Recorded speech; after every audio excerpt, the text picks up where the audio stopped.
एक ऐसा खतरनाक प्लेनेट जहां पर इंसान जाने का सोच भी नहीं सकता, क्योंकि वहां पर ऐसे खतरनाक जानवर पाए जाते हैं जो आज से पहले इंसानों ने कभी नहीं देखे। वहीं पर एक आदमी को सजा के तौर पर मरने के लिए छोड़ दिया जाता है, लेकिन वो बड़ी मुश्किल से अपनी जिंदगी कैसे वहां सरवाइव कर पाता है, आइए जानते हैं। कहानी की शुरुआत में रेडिक नाम का एक आदमी दिखाया जाता है। वो एक बंजर प्लेनेट पर फेंका जाता है। उसका एक पैर काफी जख्मी होता है, इसलिए वो बड़ी मुश्किल से चल पा रहा था।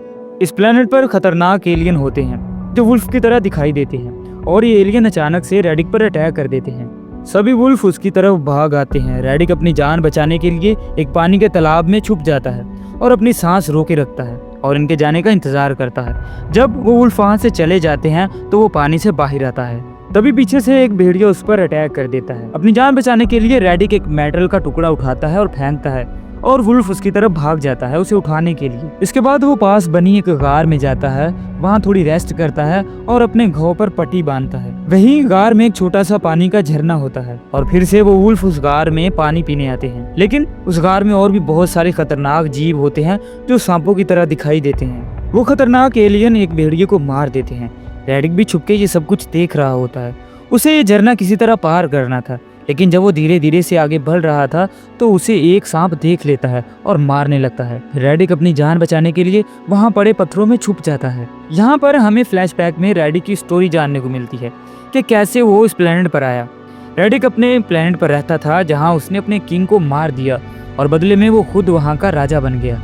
लेकिन राजा बनने के बाद रेडिक की जिंदगी और खतरों में गिर जाती है, क्योंकि उसके बहुत सारे दुश्मन बन जाते हैं जो चाहते हैं कि उससे मारकर वो खुद राजा बन जाएं। क्योंकि उस प्लेनेट पर ये रूल था कि जो भी राजा को मारेगा वही उसकी जगह राजा बनेगा। यही वजह थी कि हमेशा राजा की जान खतरे में रहती थी। एक दिन उसके साथ रहने वाली लड़की जो उससे प्यार करती थी रेडिक को मारने की कोशिश करती है, लेकिन रेडिक काफी खतरनाक और चालाक दिखाया गया है। वो उसे मार डालता है। रेडिक को पता चल जाता है कि ये एक आदमी वाकू नाम का है जो ये सब कुछ करवा रहा है, जो इसकी जगह राजा बनना चाहता है। रेडिक उसे एक डील करता है और कहता है, अगर तुम मुझे फ्यूरा प्लेनेट का रास्ता बताओगे तो मैं तुम्हें अपनी जगह राजा बना दूंगा।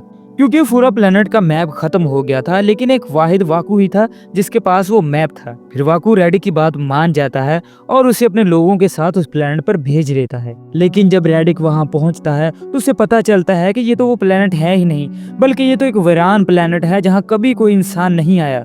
ये सब एक जाल था जो वाकू ने रेडिक के लिए बिछाया था। वाकू ने अपने लोगों को रेडिक को मारने के लिए भेजा था। फिर रेडिक वहां उसके लोगों के साथ फाइट करता है और फाइट करते करते वो उस पहाड़ी से गिर जाता है। अब वाकू के लोग समझ जाते हैं कि रेडिक मारा जा चुका है। इसके बाद वो वहां से चले जाते हैं। ये सारी रेडिक की बैक स्टोरी थी कि वो कैसे इस प्लेनेट पर आया। अब हम देखते हैं कि रेडिक किस तरह इस प्लेनेट पर सरवाइव करता है। वो वहां से मछली पकड़ कर खाता है और वहीं से पानी पीता है, क्योंकि उसे किसी तरह जिंदा रहना है ताकि इस प्लेनेट से बाहर निकल सके। फिर रेडिक वहां पर उसी वुल्फ के बच्चे को देखता है जिन्होंने उस पर अटैक किया था। ये वुल्फ का बच्चा काफी जख्मी था और मरने के करीब था। रेडिक इसे बचाता है और इसका इलाज करता है ताकि ये इसका पेट बन सके। अब रेडिक उसी झरने में जाता है जहाँ वो अजीब सांप थे। रेडिक उनको एक एक करके मार डालता है और अपने वुल्फ के साथ वहां से निकल जाता है। कुछ समय बाद हम देखते हैं कि रेडिक का वो वुल्फ बड़ा हो गया है। एक दिन उसका वुल्फ रेडिक के लिए कुछ लेकर आता है जो बॉल की तरह था। रेडिक समझ जाता है कि ये जगह पर इंसान भी आए हैं। वो आगे बढ़ता है और रास्ता ढूंढने लगता है, जहाँ पर उसे स्पेसशिप का स्टेशन बना हुआ दिखाई देता है। जब वो स्टेशन के अंदर जाते हैं तो उन्हें देखने पर वहाँ कोई इंसान नहीं मिलता, लेकिन वहाँ दीवार पर कुछ लिखा होता है, जो रेडिक का सर काट कर लाएगा उसे बड़ा इनाम दिया जाएगा। रेडिक वहाँ से निकलकर बाहर देखता है और बहुत सारे काले बादल देखता है, जो उसके लिए बुरी खबर थी। अब रेडिक वापस उसी स्टेशन के अंदर आता है, मशीन को ऑन करता है और अपने आप को स्कैन करना शुरू करता है। फिर वो सभी प्लेनेट पर एक मैसेज भेजता है कि मैं यहाँ हूँ, ताकि सबको पता चल जाए कि रेडिक अभी जिंदा है।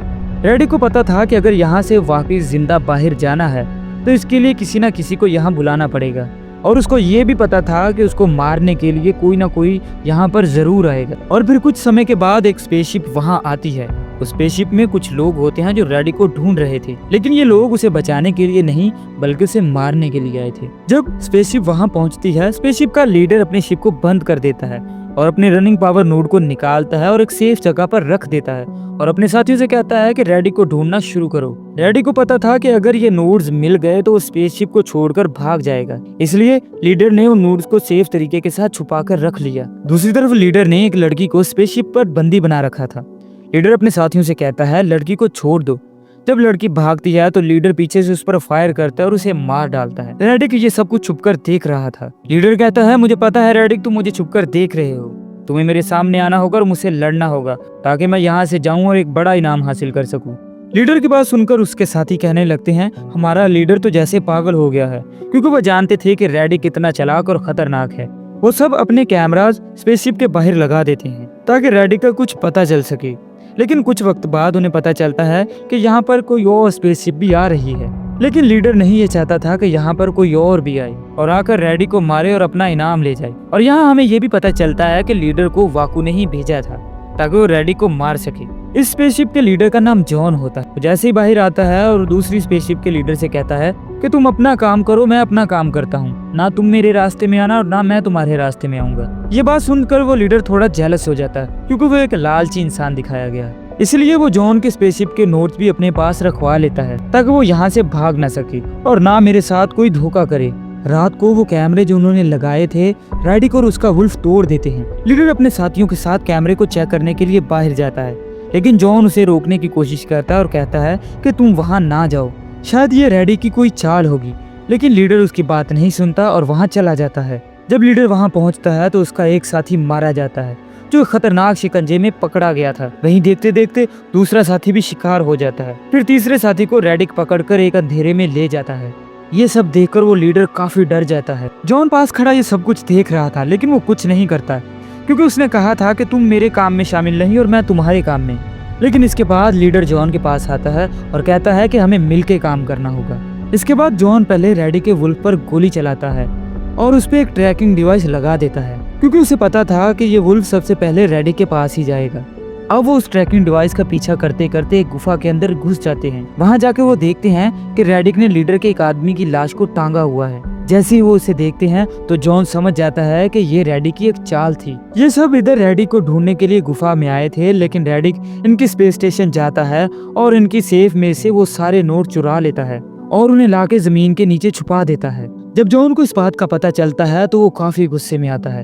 अब वो रेडियो से दूसरी स्पेसशिप बुलाने के लिए कहता है, लेकिन बाहर मौसम खराब होने की वजह से वो बात नहीं कर पाता।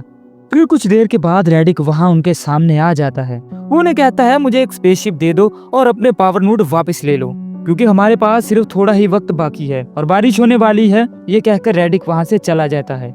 जब रेडिक जा रहा होता है तो लीडर पीछे से उस पर हमला कर देता है, लेकिन फिर रेडिक का वुल्फ उस पर अटैक कर देता है और उसे नीचे गिरा देता है। लीडर भी बचने के लिए उसके वुल्फ पर हमला करता है। ये सब देखकर रेडिक अपने वुल्फ को बचाने के लिए वापस आता है।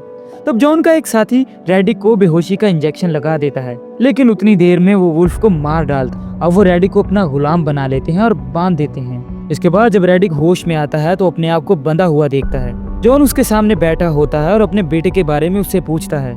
यहाँ पर हमें ये पता चलता है कि जो लोग रेडिक को इस प्लेनेट पर छोड़ने आए थे उनमें से जॉन का बेटा भी था, लेकिन रेडिक जॉन को कोई जवाब नहीं देता। बाद में वो कहता है कि यहाँ पर जो कुछ होने वाला है तुम्हें उससे डरना चाहिए। जॉन उससे कुछ नहीं कहता और रेडिक को लीडर के हवाले कर देता है ताकि उसे मार डाले। लीडर अपनी बड़ी तलवार को निकालता है और उसका सर उतारने लगता है। जैसे वो रेडिक का सर काटने लगता है तो वहाँ बारिश शुरू हो जाती है। जब बारिश होती है तो जमीन के नीचे से खतरनाक जानवर निकलना शुरू हो जाते हैं और लोग उनकी आवाजें सुनकर डर जाते हैं। वो खतरनाक जीव वहाँ पर बहुत सारे आदमियों को मार डालते हैं। जॉन समझ जाता है कि रेडिक ही उन्हें बचा सकता है क्योंकि उसके पास ही वो नोट्स हैं जिसकी वजह से स्पेसशिप चलते हैं। वो रेडिक को खोलने ही वाला था, लेकिन वहाँ पर लीडर आ जाता है और उसे रोकने की कोशिश करता है, लेकिन तब तक जॉन उसकी एक चेन खोल चुका था। जैसे लीडर उस पर हमला करने लगता है, रेडिक उस पर हमला कर देता है और उसे मार डालता है। रेडिक और जॉन के बीच एक डील होती है जिसमें रेडिक कहता है, मैं तुम्हें नोट्स दूंगा और लेकिन तुम मुझे बदले में एक स्पेसशिप दोगे। फिर वो उस जगह पर पहुंचते हैं जहाँ पर रेडिक ने उन नोट्स को छुपाया था, लेकिन कुछ ही देर बाद बहुत से खतरनाक जानवर उनके पास पहुंच जाते हैं और उन पर हमला कर देते हैं। ये खतरनाक क्रीचर रेडिक को काफी जख्मी कर देते हैं। तब जॉन वो पावर नोड्स लेता है और रेडिक को अकेला छोड़कर भाग जाता है। इसके बाद रेडिक हिम्मत करता है और अपने जख्मों को बांधकर उनसे लड़ने के लिए तैयार हो जाता है। एक बहुत बड़ा क्रीचर उसके सामने खड़ा होता है उसे मारने के लिए। तभी वहाँ पर एक स्पेसशिप आती है और उन बड़े क्रीचर पर अटैक कर देती है और उन्हें धमाके के साथ उड़ा देती है। ये अटैक किसी और ने नहीं बल्कि जॉन ने किया था। इस तरह जॉन वहाँ पर अपना वादा पूरा करता है। जॉन ने रेडिक को बचा लिया और उसे एक स्पेसशिप भी दी। अब रेडिक अपने प्लेनेट पर वापस आ जाता है। सबसे पहले वो वाकू के उस आदमी को पकड़ता है जो उसे उस प्लेनेट पर ले आया था और रेडिक उसके सर पर गन रखता है और वाकू के बारे में पूछता है कि वाकू कहाँ पर है, लेकिन वो आदमी उसके बारे में नहीं बताता। अब रेडिक उस पर दया नहीं करता और उसे उड़ा देता है। बाद में उसकी वाइफ उसे बताती है कि वाकू अब यहाँ पर नहीं है, बल्कि इस प्लेनेट का राजा बन चुका है। अब रेडिक वाकू को ढूंढने के लिए निकलता है, और अगर वो उसे मिलता है तो उसके साथ क्या करेगा। इसी सस्पेंस के साथ ये कहानी यहीं पर खत्म होती है। इसी तरह के मोर इंटरेस्टिंग क्लिप्स को जानने के लिए चैनल को सब्सक्राइब और वीडियो को तो लाजमी लाइक कर सकते हैं ना।